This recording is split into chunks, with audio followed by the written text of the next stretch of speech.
So I'm really excited today to talk to my special guest about a topic which I think is often surrounded with a lot of misunderstanding or misinformation sometimes and confusion.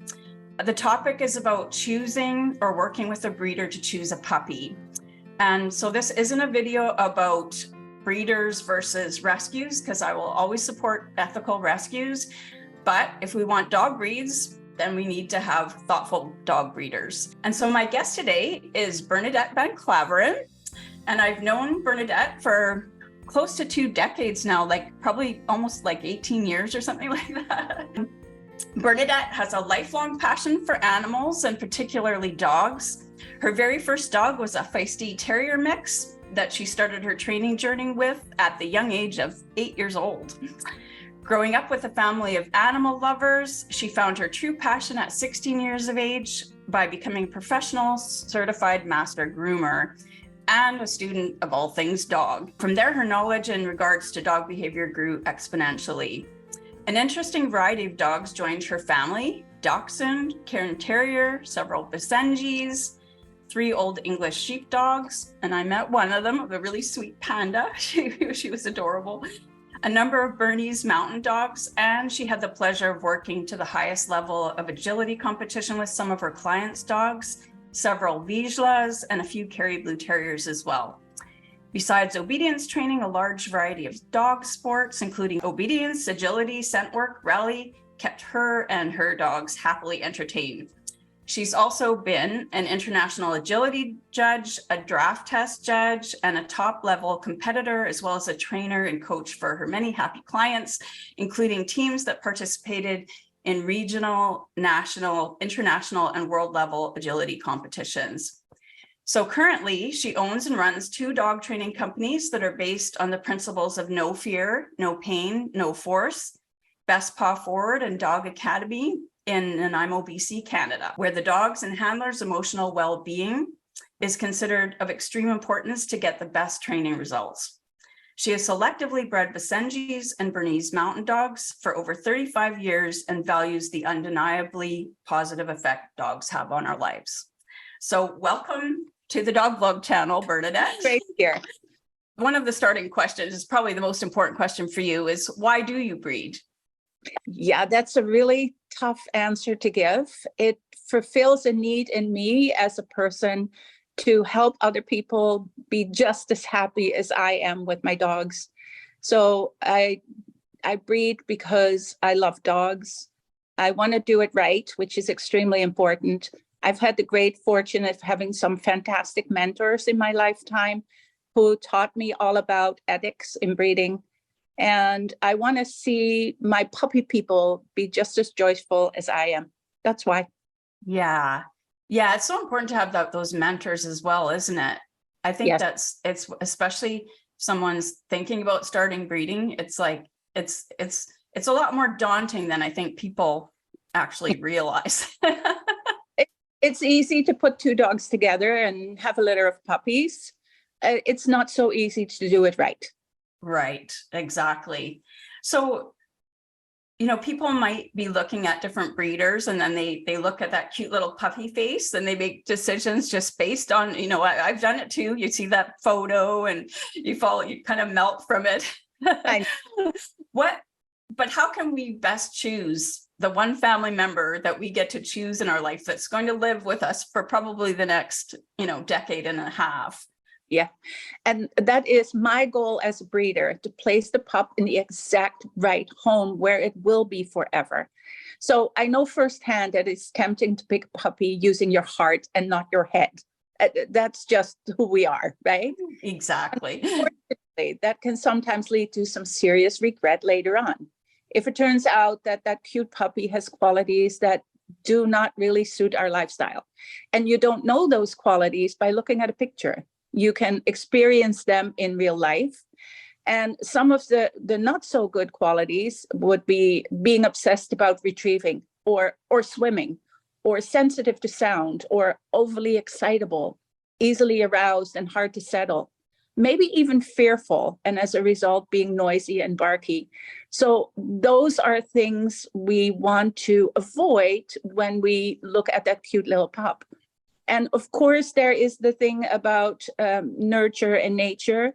Nature gives the dog a set of predisposed genes that makes the dog into something, and we have the ability to influence that. But it is only to a certain degree.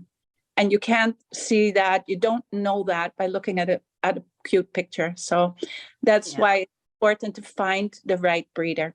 Yeah. And then also, even before that, the right breed. Isn't that true? So many people love border collies, because they do, they're the ones you see doing the tricks and the agility and the performance activities, the sports dog activities. And border collies have some of the worst reactivity, worst obsessions, and I mean, when I say worst, it's like, it's all perspective, right? Because, I'm a border collie lover. I know what I'm getting into, and I've dealt with some of the worst case scenario stuff. But it's really first picking the right breed. And how would you suggest someone pick the right breed for themselves? You need to go out there and experience the breed firsthand. So go visit people that have these dogs, talk to them.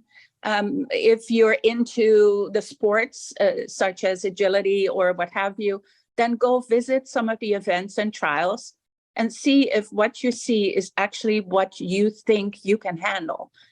Because an intense dog is phenomenal to see running a course or herding sheep. That is amazing.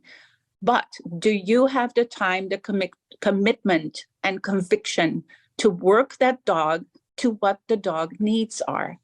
Right. So if you are a couch potato, please don't get a high energy dog. Get something that suits your needs. We as a human species have extreme unrealistic expectations sometimes about what we want the dog to be.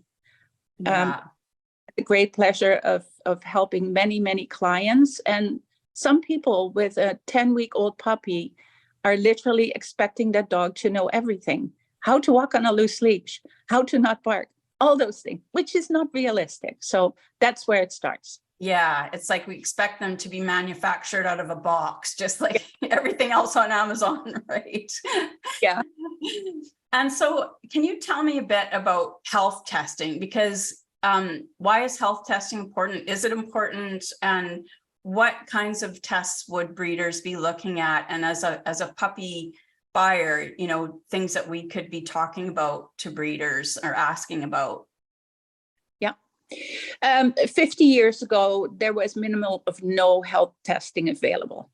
Now, also 50 years ago, people were not necessarily looking for specific traits in a dog. They had a dog, it was a family dog, or they had a purpose-bred dog, for instance, for herding purposes, but that was pretty much it. So nowadays, our society has evolved, if you want to call it that way, has morphed into something totally different. We are able to test for certain health conditions, certain health genetic predispositions. Why not do it? It gives us so much information. We want to make sure that if one parent has one gene that could lead to a particular problem, and the other parent has these exact same, that you don't double up on that gene to make the chance of an eventual disaster, because that's usually what it ends up being, to not make that happen. Testing in my life is extremely important. Yes, it costs some money, but the benefit far outweighs the cost. Yeah, so much prevention. I mean, I've had my share of dogs with health issues, and skiing being the most recent one with his, severe patellar luxation. So, and it does, it's like, I think too, when people think, oh, that the price of that dog is expensive, but, the price of the surgery for skiing was very expensive too. So, I mean, these are things that I agree, like it's looking at prevention and why not if you can do it. And I think that's the thing, is that we have to consider all of those costs when we're looking at buying a dog, that, something could come up where there is a surgery. And so, the costs are just unfortunately a reality in owning dogs too. Yeah. Yeah. So there are different tests for different breeds. If anybody can go to the OFA, the Orthopedic Foundation for Animals, OFA, Orthopedic Foundation for Animals, which is a organization in the US. They have a website, and they have for each breed specific tests that they are recommending. Of course, the obvious are hips and elbows. Well, that's Right. easy, right? That's just an X-ray, or you can do a more advanced test. But X-rays gives you good insight. Then there is a lot of testing, such as eye anomalies.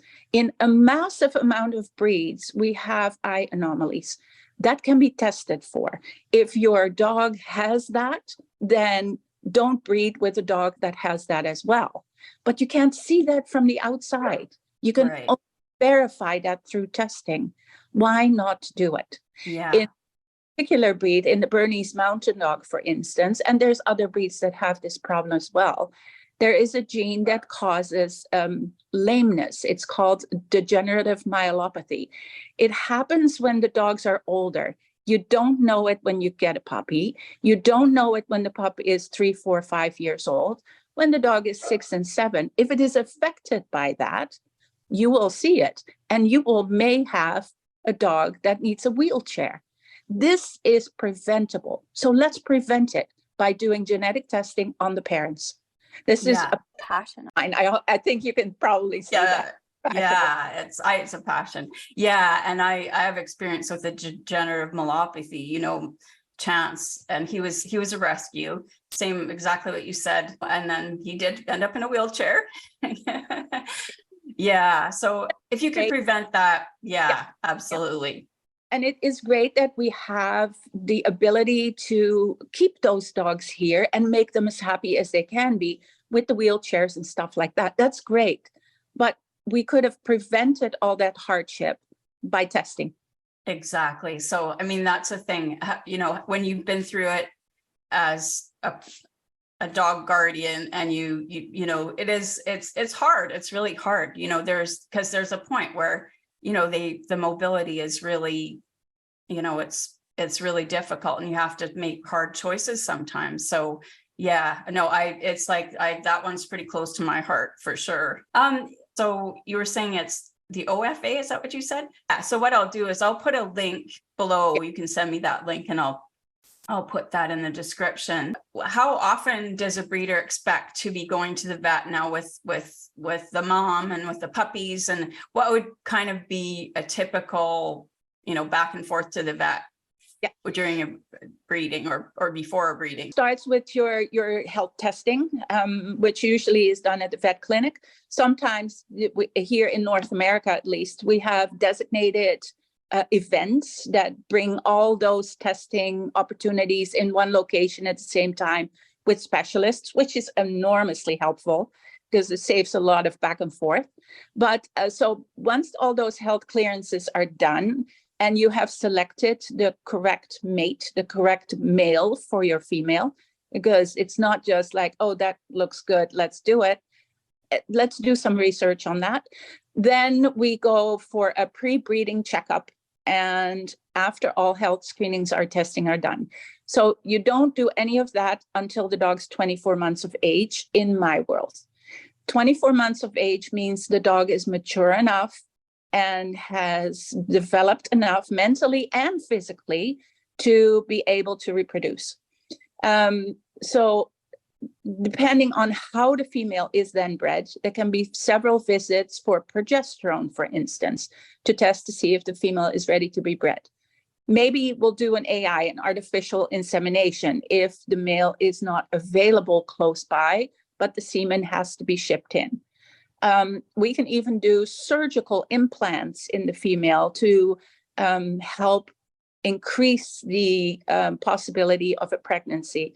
Personally, I'm a big fan of natural. Natural is better. So I have never used transcervical insemination, but I have used AI. And that is simply the same version as a natural breeding, just manually assisted kind of deal, right? So then the wait begins, and it feels like forever once the dog's inseminated. Then after about 5 to 6 weeks, some people do 4 weeks, there is another vet visit to determine if she is pregnant. Usually an ultrasound is done at that time. Then around 8 weeks of age, we tend to do an X-ray to count the number of puppies to determine if a C-section is in order because it's only one puppy, which can lead to problems at birth, or there is so many that the female may end up with uterine inertia, which means she gets exhausted after delivering puppy number 7 or 8 and needs some help getting the last couple out. So you're looking at a good 5 to 6 visits to the vet before the pups are even born. Right. Yep. Usually I have them checked over by the vet to make sure there's no cleft pellets and all that other stuff. Then we settle in, we hunker down for 3 weeks with nobody visiting, everybody's in isolation to prevent any pathogens coming into the environment. In the first 3 weeks of life, puppies are very susceptible to outside influences. And we want to make sure that nobody brings in anything scary like parvo or distemper on their shoes or their clothing unintentionally, but it can literally kill your puppies. So 3 weeks isolated.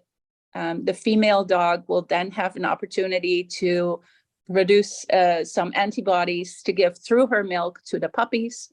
And then the world opens up. Then at approximately 5 weeks, 4 to 5 weeks, we have dewormers going on. It usually includes a vet visit for another checkup. And then at 8 weeks before the pups go home, a complete checkup, very in-depth with your veterinarian and vaccinations. That's about it. That's all. Just as easy as anything. Yes. The real nice thing is you get to know your veterinarian really, really well if you breed a litter of puppies. Yes, and I guess that's another important thing is having a veterinarian that you really trust, that you know. And I mean, what about emergencies? Like, are there emergencies that can happen? Yeah, unfortunately, they can and do happen. I have been very blessed with my own breeding program, but I've heard from friends who ended up with things like eclampsia, which is the mom being drained of milk and not producing enough calcium to maintain their puppies, which is life-threatening. Right. You can also have things like mastitis, like inflammation in the milk ducts. Again, that can mean major surgery for the female and potentially more serious consequences. There's also a rupture of the uterine or internal bleeding possible. And there is quite a variety of things that can go wrong when you breed your female. That is always what I keep in front of me. Is my dog healthy enough at the right age, fit, properly immunized? Can we do this as safe as possible? But there's always risks, always. Right. I know the way I think of it is, it's like, would I bring a pregnant friend home and just deal with it all by myself? And I think people don't realize, this is and there's more than one usually coming out. So yeah, it's a lot. It's wonderful if everything goes normal and natural. That's wonderful. But if you're not prepared for the eventuality of something going wrong and you miss even small symptoms, you now have a disaster. You have a female that may die. Your puppies may lose their life. Like, that is so emotionally draining. You will never want to ever do that again. And some of it is preventable by good care. Right. Yeah, that's heart-wrenching. If something goes wrong, even in the best of circumstances, things can go wrong. So again, I guess prevention, just looking at all the things you can do. You literally need to make a checklist, pros and cons. Right. And do they cancel each other out well enough to keep doing this? Or do we have more cons than pros? Then we need to stop altogether. Right, exactly.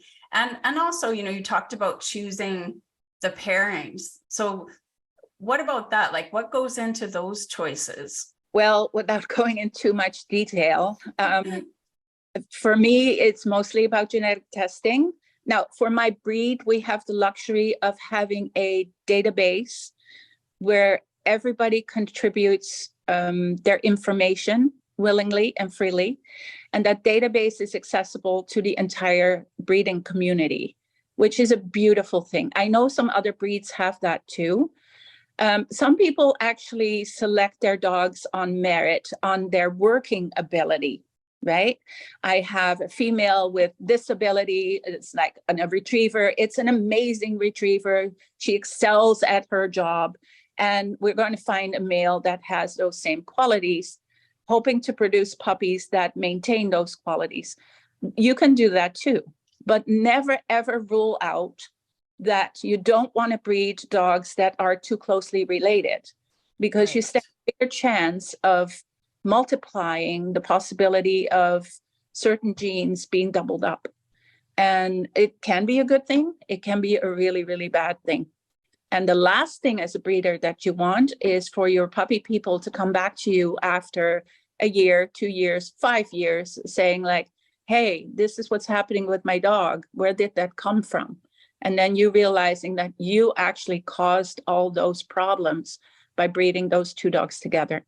So it may look simple, but if you are responsible, if you're a responsible breeder, you do take responsibility for what you put in this world, because those dogs didn't choose each other. They didn't even choose to get pregnant. You chose them to get pregnant. So it will be your lifelong mission. It should be your lifelong mission to look after the puppies in any way you can. It's a big responsibility. And when you think about the number of pups in a litter and all, it's a big responsibility.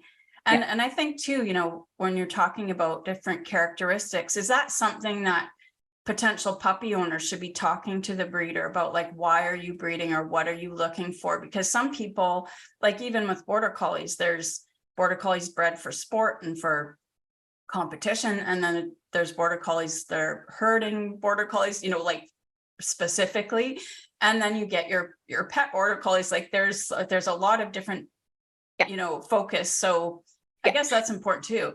As a puppy person, you need to know exactly what you want, and then you need to know exactly if you can actually do that. Not everybody has the physique, the physical ability to run a world level border collie at agility, right? Let's be honest. That would not be, nor would I personally want that energy in my life. I like a bit more calm, sedate. I won't call it sedate because my Bernards are pretty darn active, but a calmer dog with a calmer demeanor that has an off switch. So if you know what you want, you need to literally tell the breeder, this is what I'm looking for. Now, there is an opportunity for you to give that information out beforehand, so your breeder can determine if there is a suitable puppy in that litter or not. Now, this is where the tricky part comes in. If you look at a puppy on a picture or a video or whatever, and you fall in love with that puppy, you forget about everything you really want. Right. And that can be a heartbreak down the road. It happens in a breeding situation. It also happens in rescue. Now, rescue, we usually go in a little bit differently because we want to help the dog, right? That's the other part of the equation. When you get a puppy, you want the puppy to help you fulfill your needs or wants. So for me as a breeder, when people come to me and say like, I want to go hiking all the time, or I want a dog that will become a therapy dog, or I just want a pet that will sit next to me and read with me when I'm sitting on the couch, be with me, then good, I can select a puppy for you if there is a puppy like that in there. Now, some breeders don't really care about that or don't have the knowledge. That is also very tricky, because if they don't have the knowledge to do the proper selection and they do not test the puppies, because we can test our babies at approximately 49 to 56 days of age We can literally test our puppies. It needs to be done by an independent person the puppies have never seen before and in a location they've never been in, to see what kind of puppy is in there. At that moment, they're in between being looked after by mom and going out in the real world, and they're not fearful yet. If they are fearful in that period, you know that this puppy needs some help to come out of a shell. If they are calm and well-behaved, but not fearful, you know that this is a suitable puppy for that particular person that just wants to read a book and have a dog by their feet. If the puppy is going and won't quit, you know this dog will probably be suitable as a herding dog if it is a border collie, or a retriever if it's a retriever, a field retriever, but not as a pet. So there is a ton breeders can do to determine where that puppy should go. And the puppy person need to ask these questions. Have you done temperament evaluations? Can I please see the results? Have you done health screening? Can I please see the results? Even though you may trust the person, don't take them at face value. Ask for the paperwork. That's interesting. Yeah. And are there resources for finding those temperament evaluating regulations or, rules or how that works? There are several different ones out there. I will give you a link to post later on. Right. One of that everybody can look up without it costing them anything is called the Volhard puppy testing, or just put in puppy testing and you will get quite a few information. But I'll give you a link for something simple. It's not the best test in the world, but it gives you some general good insight. Yeah, it's so important for there to be a match. And also, I think it's really important for people to really ask themselves what they want in a dog, because sometimes I think people, they don't really think about what they actually are expecting from a dog in advance of going to look for one. They see those pretty blue eyes or their pretty brown eyes, whatever the case. And absolutely, the cute little face. And I mean, as you said, in rescue, it's always a little more difficult. But can those tests be done for rescue dogs? The problem with a rescue dog is they come with baggage. So there may be some underlying things that don't pop up in the evaluation, because we don't really call it a test anymore. It's more like an evaluation. But still, it gives you some insight. Also, rescue dogs tend to be pulled out of their usual environment and placed into a new environment. And there is a thing as 3 days, 3 weeks, 3 months. 3 days, the dog is totally like worried about their environment and trying to blend in and be not visible kind of a deal. Or they act out majorly because they don't know what to do. 3 weeks, the puppy's settling in. So after the 3-week period, you get to see a glimpse of what the dog's going to be. 3 months, that is the dog. The honeymoon is over. That is the dog you will have for the rest of your life. Now you work with it. For puppies, that's not the case. This is particular for rescue dogs. Basically, any dog that is over 6 months that gets rehomed, whether it's a rescue or a rehome or any other situation, this is the thing you're dealing with. They come with some history, sometimes a little bit of baggage.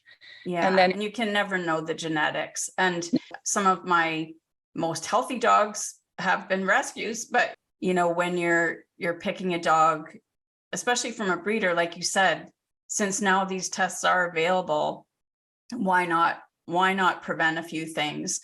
With rescues, we can't prevent everything. We can just do what we can to match with the right puppy. But that's the difference between getting a rescue. You're getting the dog because you want to help the dog. Right. And most people that get a rescue dog don't really take the rescue dog in because they have certain goals. But that's what you usually do when you start with a puppy, right? Now, even with the best of plans and the most optimal screening, this, that, and the other, and testing, genetic testing, everything, things can still go wrong. Mother Nature has her own mind and she'll make it up as she sees fit. So that's where an ethical breeder will have a contract. Right. If anything goes haywire or for whatever reason, you are no longer able to keep your puppy, that puppy is coming back to the breeder and they will take care of it. Right? Yeah. And that was the other question I was going to ask is what as puppy guardians or potential puppy guardians, what would we be looking for in a contract?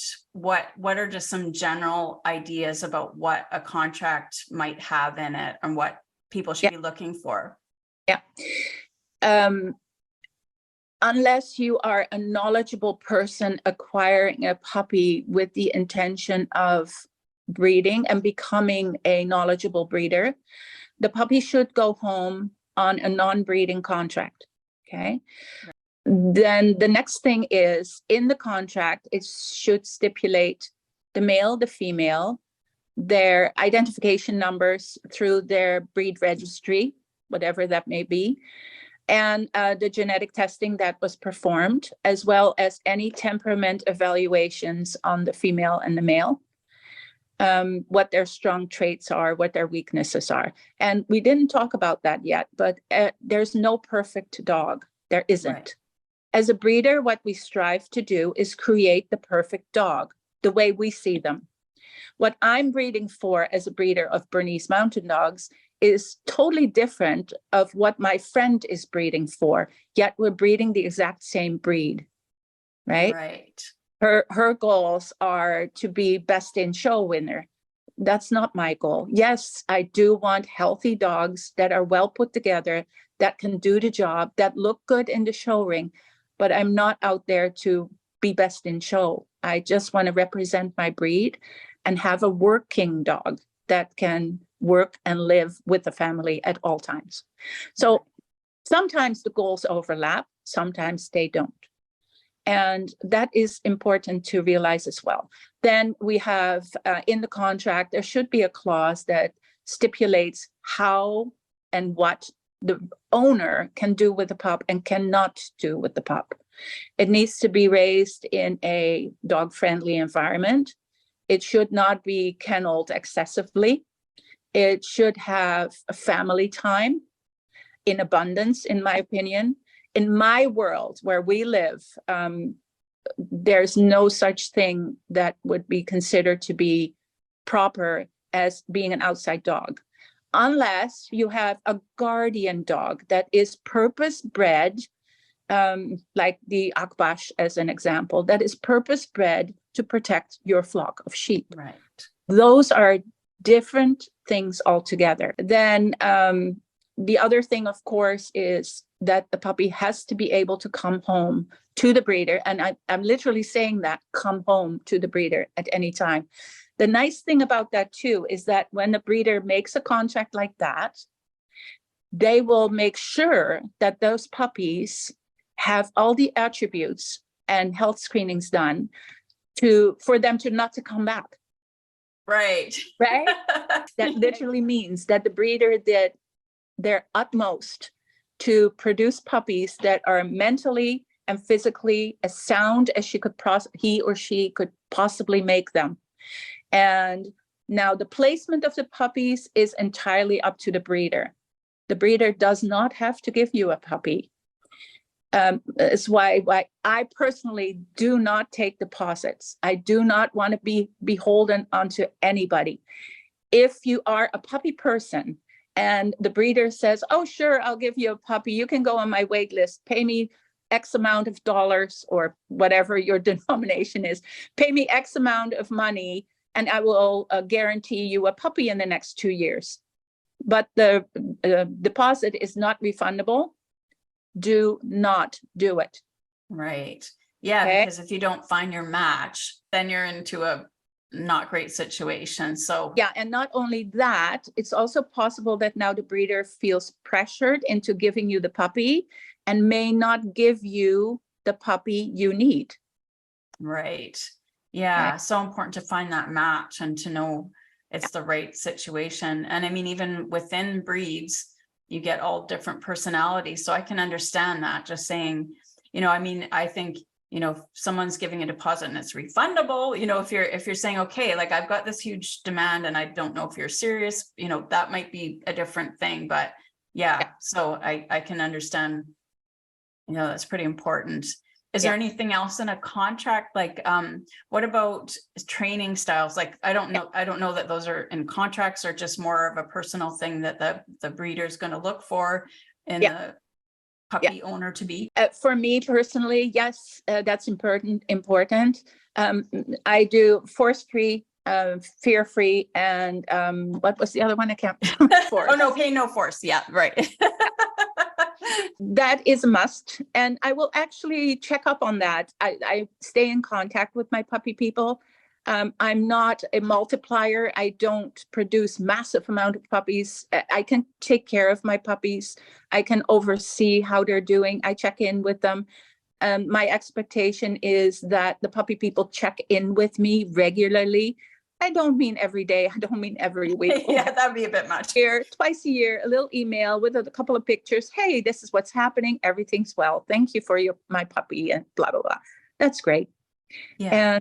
And house visits is a must. I will go and visit their house. If they live further away, I will send one of my many friends out there to visit them, or they need to give me a video report of their situation. It can be like what we're doing right now, a little Zoom session, walking through your house and showing me your yard and saying hi to the kids and all that stuff.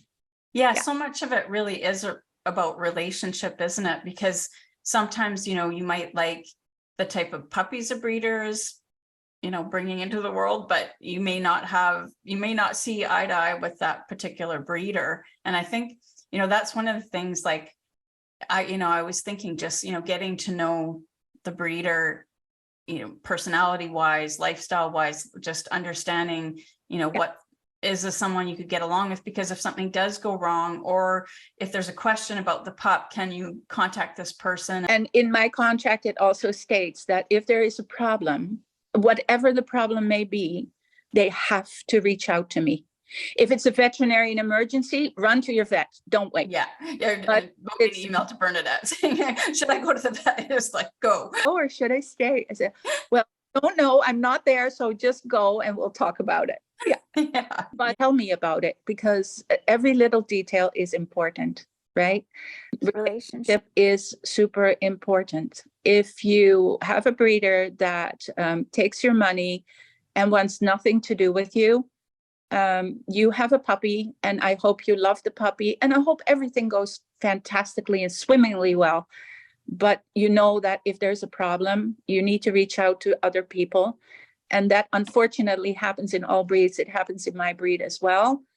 They cannot get answers from their breeders, and then they reach out to people like myself or other breeders who are willing to help. That's a burden, and that shouldn't be falling on others besides the breeder. Yeah, it's a big responsibility, just being able to talk to people and give them information. You know, it's just like, you have to kind of be I mean, you have the right background for it, but I think most people really don't have that huge, broad, you know, just kind of understanding the individual dog and the health and the training and all the other things that come along with it. And also when it comes to training, so what if a dog has a few behavior problems and that comes up? When little problems arise, I have the good fortune of actually being a certified trainer myself. So that's easy for me. I throw in a couple of Zoom sessions and away you go. And I'm very fortunate. I'm very selective on how I breed and what I breed. And I know I can predict when the puppies are born that there won't be any major training concerns, right? I can predict that. But stuff can go wrong. That's definitely true. Then if I'm not able to help them, or I'm a breeder with no knowledge about training, if it is training or behavior related, I would immediately refer them to a suitable trainer or behaviorist in their area. Nowadays with the internet, you know what? It's so easy to reach out to a really good qualified trainer and get some information to help you and your pup. It should not be that difficult. The one thing I want to caution is if you go Google or whatever, this is my dog's problem, and you grab the very first a little tidbit that's available there, it may not be suitable for your dog. Right. You have to be screening through 5, 6, 7, 8, 9, 10 different things, and then find the thing that suits your particular situation and your dog's demeanor. We're all aware what we're talking about, and that's why my motto really is, when the puppies go home, this is what I must have you do. No fear, no pain, no force in training. And if you run into roadblocks, you connect with the breeder, me in this case. And I think that's also in choosing the breeder that's compatible, understanding those training styles right from the beginning, and being compatible on those training styles is probably pretty important from the outset. And you can accomplish everything doing it that way, everything. Anybody that says otherwise is not informed enough. They need to get more knowledge, because you can literally accomplish everything you want in any behavior. Now, some behaviors require medical intervention, right?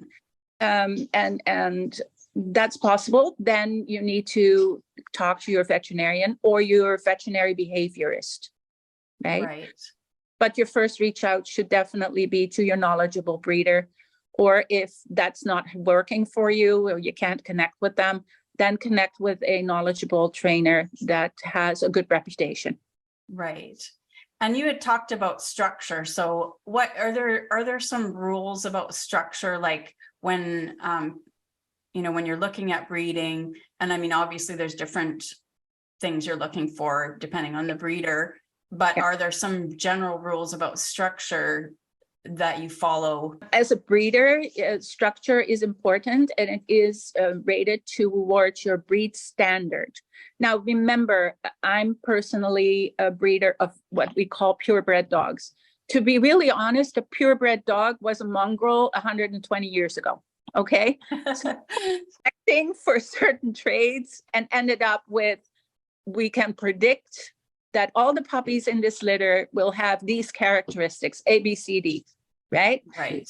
Oh, that's what a breed is. Some people have a breed because they have certain qualities of how they look.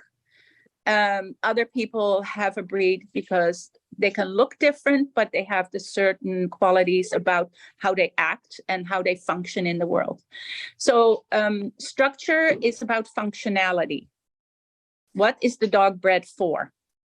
If the dog is bred to be a lap warmer, then it needs to be small and not move around a lot. If your dog is bred to be a sport dog, it has to have certain characteristics that it can excel in being speedy and use its brain at the same time. And those things can be mutually exclusive. You can have one and not the other. And we're looking for a breed like that. We're looking for to combine those two elements, and you breed for that.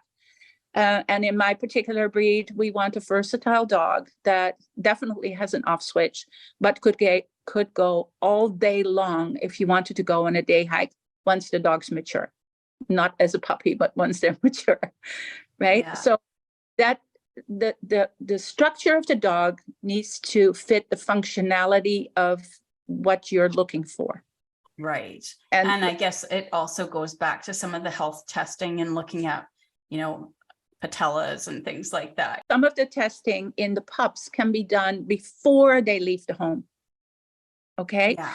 For instance, the degenerative myelopathy, what I talked about, the puppies can be tested after they're 3 days old. It's just a swab, not invasive at all. Luxating patellas, you can test those puppies at your veterinary visit at 8 weeks of age. Right. So there's a lot of things you can rule out, and you can inform heart conditions. I'm not singling out a breed, but let's talk about the Doberman or the Cavalier Charles Spaniels. They're known to have some heart conditions. Well, some of that can be picked up at your very first puppy visit. So when you get a puppy, make absolutely sure that the puppy got a completely clean bill of health from the vet and that the vet signed off on it. And all the check marks, checked heart, yes. Checked patellas, yes. Checked hip luxation, yes. All those things are done. Right. And when we talk about contracts, I'm sure there's different contracts or different ideas about spaying and neutering, because there's so much. I mean, I don't want to get into that whole topic here because that's a whole other conversation. But is that something you also need to look at in your contract? Some breeders prefer that you wait to spay or neuter for development reasons, but then of course rescues, they don't want they don't want more problem health issues going out into the world. So that's going to be a thing. So that's something to consider as well, is it not? It's a balancing act. Yeah. As a breeder myself, I will know my puppy people quite closely. I would almost say intimately, but not that intimately.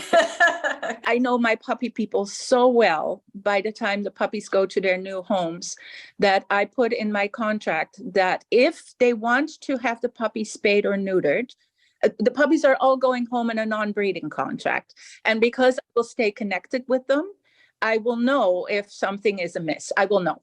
Right. So that's easy for me. If you have like 10 litters out there, as an example, or 5 litters out there at the same time, it becomes really hard to keep track of your puppy people, right? Right. And you may not know them as well as you want. Then you put in stipulations in your contract. I want the puppies to be spayed or neutered after a certain age. Right. Now, that age has changed in the 20-some years. I remember one of my litters, it was the thing to do to spay and neuter your puppies that were not going to be used in your breeding program by the time they were 8 weeks of age. Yeah. I did that once because I was a responsible breeder and this was the latest science. This was the right thing to do. Right. Really honest, I have never regretted anything so much in my entire life. Wow. Yeah. The pups that were spayed and neutered at the early age developed differently than the not spayed and neutered dogs. Yeah. They had no behavior concerns, but their developmentally, physical development was definitely altered. Right. So then we found out that that is a problem, and now we don't do that anymore. And we actually recommend that for the large breed dogs, let's say over 70 pounds, that you literally wait until they are more mature. My recommendation is 18 to 24 months. And in my contract, I actually have after they are certified for their hips and elbows, because I require my people to do certification for hip and elbow clearances. And I actually ask them to do that before they spay and neuter their dogs. Right. And like you said, information is always changing, isn't it? And we just have to sort of keep up to the latest of science.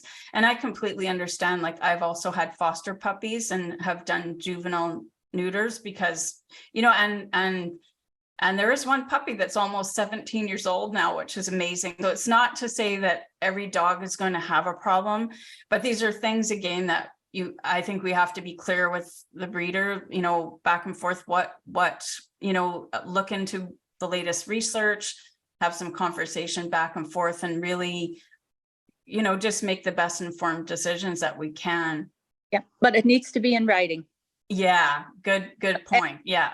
It needs to be in writing. And I think, and that's the reason we're having this discussion, because people I didn't know anything about breeders or what to look for. And like you said, early on, those health tests didn't exist. People just didn't do them.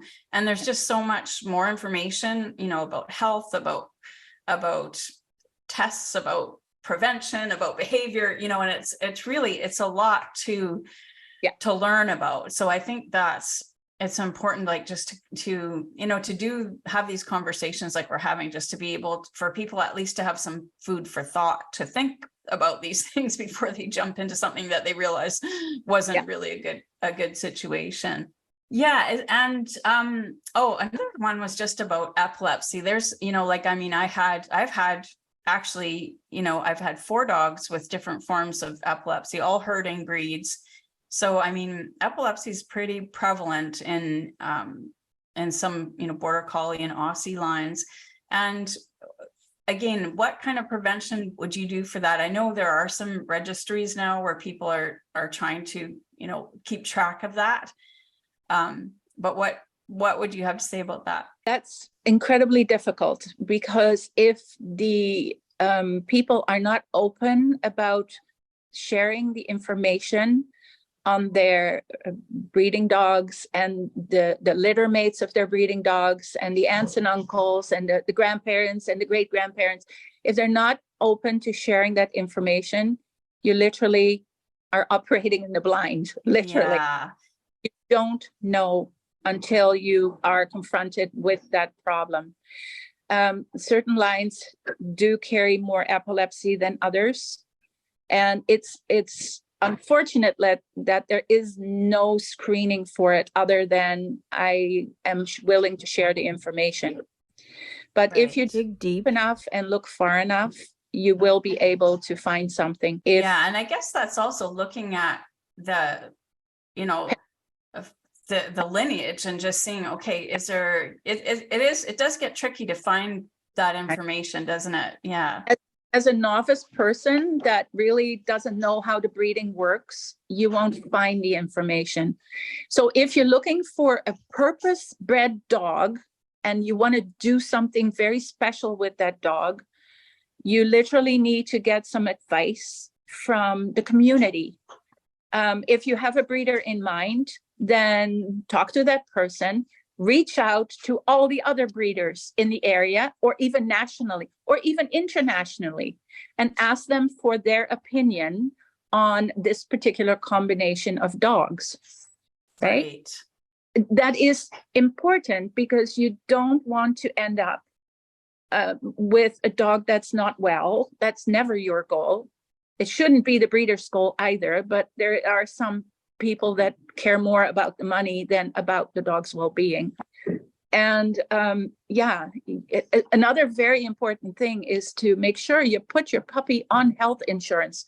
That's good point. Yeah.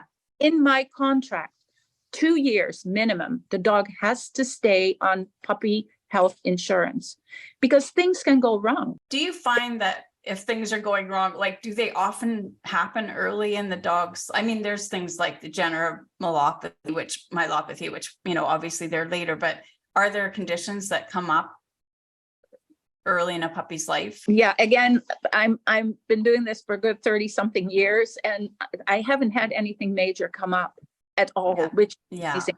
But small things do happen as well.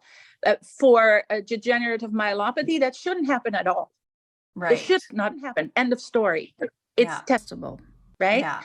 For things like epilepsy, we don't have any testing for it. So if that happens, you want to make darn sure that you have insurance.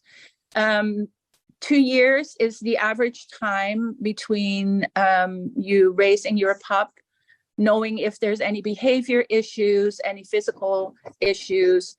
And that is the time where your pup can get injured the most, because they're puppies. I've seen what they do. Preservation. Some of them have no self-preservation. So yes, 2 years. And if you are willing to keep doing that, it's fantastic.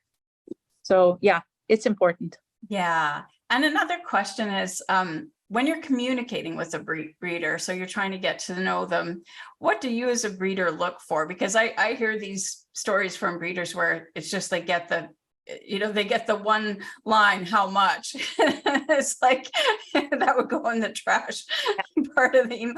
So it's like, I mean, obviously we have to know how much the pup is going to cost, but what do you as a breeder want to hear from, because it's like, also, as a breeder, I mean, just as having foster dogs, I know I was so picky about the homes, and it wasn't that some people weren't good homes, but like you said, it's matching them.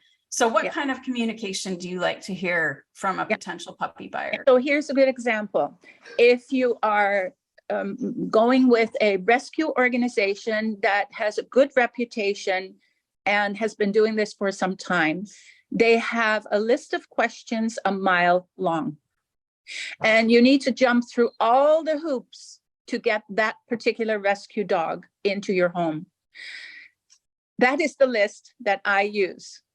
It's almost the same list that I use, with some additions for me personally. Right. But if you want to know what your breeder should ask, connect with a rescue and go through their website and look at their intake form. And that's not even the detailed information, their intake form. If your breeder doesn't ask you those questions, run. Run, honestly. They don't, because you're not going to be matched appropriately. No, so run. And of course, puppies cost money, and that's good because breeders fork out a ton of money in order to do this thing right. For myself, if I have a litter of puppies, and that is not including the cost of having the mama dog come into this world, having the mother dog being raised for a minimum of 2 years. I don't breed until they're 3 or older, but let's say 2 years with all the health screening. That's not including any of that. To put the puppies on the ground will cost me the equivalent of me placing 4 puppies. If I have a litter of 2, or heaven forbid 1, the cost increases exponentially. I will never make that up, ever. If I have 8 or 9, I have a little bit of reserve that I can then put towards the cost of having, raising, and keeping the mother dog. So if you are a breeder and you do it right, you're lucky if you break even, but you usually don't end up making any money. It's not usually a great money-making scheme. No. Now, the more conscientious you are, and the more testing, and the more vet visits, and the more, it makes sense. And I think, so why do you breed then with all the different? I think we asked that question in the beginning, but but looking at all the pros and the cons of everything, what in the end, what is the reward of the whole matchmaking thing for you?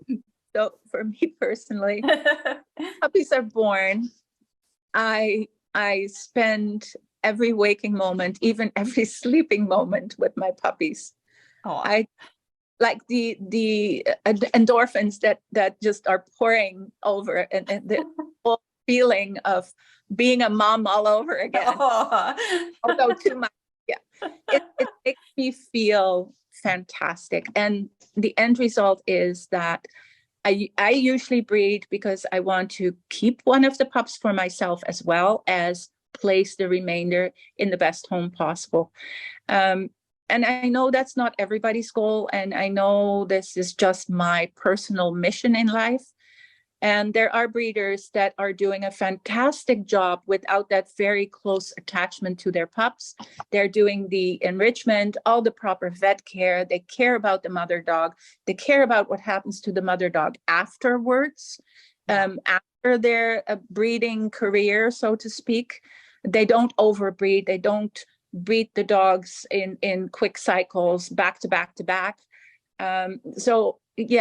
There is all kinds of different breeders out there that are doing a fantastic job, but I have this rather idyllic idea of doing it my way, and my way is the right way for me.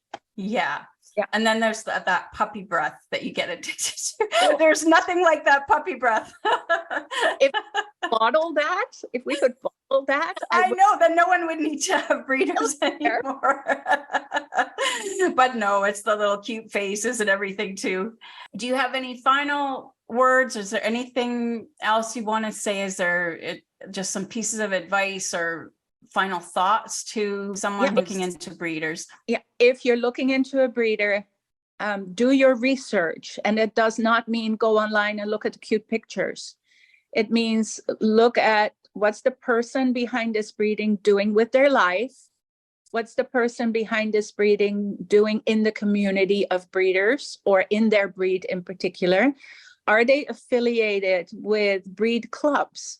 Have they signed a code of ethics somewhere about not doing things the wrong way, but only doing it the right way? Those are good questions to ask. What kind of breed clubs are you a member in good standing of? Not, I used to be a member 6 years ago. That doesn't count, right? Right. Look into the community. It's not wrong to ask another breeder what they feel about this particular litter of puppies that is somewhere else.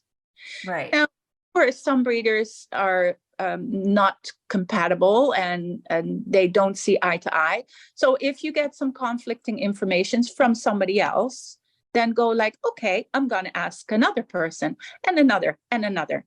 It's totally okay to reach out in the community and find out. If you are a puppy person looking, ask the breeder if they can give you some references of people that were happy with their puppies. Can you go visit with these people and see their puppies, right? Or they're probably adult dogs, hopefully seniors. Can you see that? Can you experience that?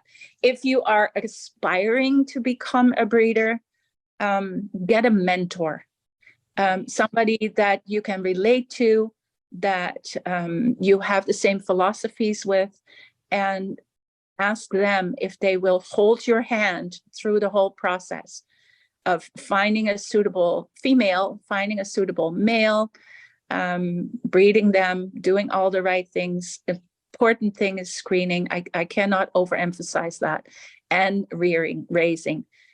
How you raise your puppies, how you raise your female will determine how your puppies will turn out. If I raise my female isolated from society, I probably end up with a pretty skittish dog. They will pass that on to their puppies. When the puppies are in the womb, if the female is continuously scared or regularly scared, that will immediately pass on through the placenta into the puppy's bloodstream. And those hormones will have a negative effect on the development of the pup. So just do your homework, reach and ask questions. Yeah, and then also ask questions of the breeder, right? Because like we were talking about, there's always research in health that, new science and new discoveries. And so what we think is the absolute best way to do things right now, sometimes in the future it changes. So I think even, asking questions, if you think, oh, I'm not sure if this sounds right, having that ability to communicate with the breeder and ask and get answers that you're comfortable with as well. Ask questions. Yeah, ask questions. That you can never go wrong with that. So thank you so much for your time, Bernadette. And if someone wants to reach out to contact you or I don't know, go to your website, can I put that contact information in the description? Or is there anything you want to give the viewers right now for contacting you? I don't have any puppies, so don't contact. No, not for breeding purposes. But, people do have questions. And so it's good to know the resources. Yeah. No problem. Reach out anytime.